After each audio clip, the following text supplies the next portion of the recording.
During spring break, it can be challenging to find things for kids to do that gets them off the sofa and away from the TV and computer, but the Ferguson Library has planned a variety of programming throughout the week. On Tuesday, the library hosted Inside the Artist Studio, where kids enjoyed the opportunity to learn what it really takes to write and illustrate a children's book. Today I read my latest book called Pond Walk, and I shared how I create the artwork using cut paper, scissors, and glue, and a tweezer. I just love their questions. I wish there was more time for that because they really are thinking about how books are created and how the artwork can be cut paper and yet still be flat when you see it. And oftentimes we'll talk about the structure of a book too, the jacket, whether it's hardcover or soft, the size of it, the shape of it. So there's a lot of things to think about when you're looking at a book. And while the pictures are important, Wallace says she tries to improve the vocabulary of children by adding difficult words, such as in her most recent book, Limnologist. Well, and it's a fun word because the word limb you would think would have to do with trees, and it doesn't. It's the study of ponds and water. And I try and find those. In the Shell book, it's a conchologist, and I look for words like apiary was in my honey book, so to kind of expand vocabulary and learn new words.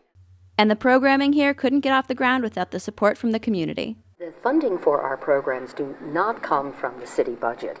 All of our programs are funded by the Friends of the Library, and they raise funds through their bookshops, mainly through sale of used books. So we really are really grateful because, as you know, we have a very, very tight budget.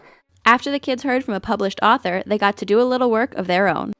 There's no wrong answer, and you can create anything you want, and whatever you like is what you should draw. I like to do elephants, so I decided to make one because I like when they shoot water. It reminds me of on a hot summer day. Making art. What are you going to make?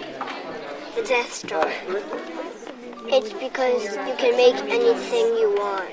And why do you want to create it? Because the people swim, because it's a nice day to swim in the pond. We could draw and paint. All this week, the library will continue to hold programming geared towards education. We try to do a cultural educational program every day of the week so that families have options.